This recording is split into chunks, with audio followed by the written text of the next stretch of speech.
निसर्गसंपन्न कोकणच्या भूमीला अथांग समुद्रकिनाऱ्याचे वरदान लाभले आहे आणि याच किनाऱ्याच्या कुशीत वसलेले आहे एक अत्यंत जागृत आणि देखणे देवस्थान, म्हणजेच सिंधुदुर्ग जिल्ह्यातील वेंगुर्ला तालुक्यातील रेडी गावचा गणपती। अथांग सागराच्या गर्जना आणि नारळी पोफळीच्या बागांच्या सानिध्यात असलेले हे मंदिर महाराष्ट्रातील प्रमुख श्रद्धास्थानांपैकी एक मानले जाते। या बाप्पाची ख्याती रेडीचा गणपती किंवा स्वयंभू द्विभुज गणपती म्हणून सर्वदूर पसरलेली आहे।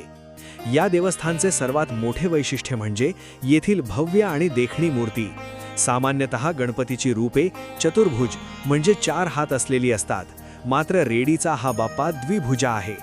2 हात असलेल्या या मूर्तीचा एक पाय दुमडलेला असून एका हातात मोदक आणि दुसरा हात भक्तांना आशीर्वाद देणारा वरदहस्त आहे।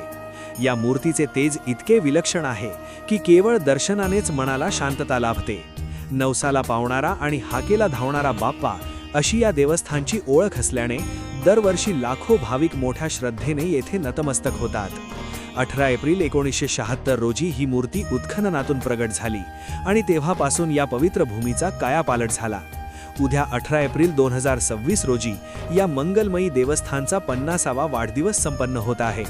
अर्धशतकाचा हा प्रवास पूर्ण होत असल्याच्या निमित्ताने संपूर्ण रेडी गावात उत्साहाचे वातावरण आहे। या सुवर्ण महोत्सवी सोहळ्यानिमित्त देवस्थान कमिटीच्या वतीने उद्या सकाळपासून विविध धार्मिक विधी, अभिषेक आणि विशेष कार्यक्रमांचे भव्य आयोजन करण्यात आले आहे। भक्ती आणि चैतन्याने नाहून निघणाऱ्या या सुवर्ण महोत्सवी सोहळ्याला सर्व भाविक भक्तांनी मोठ्या संख्येने उपस्थित राहावे आणि बाप्पाच्या आशीर्वादाचा लाभ घ्यावा असे आवाहन देवस्थान कमिटीकडून करण्यात आले आहे।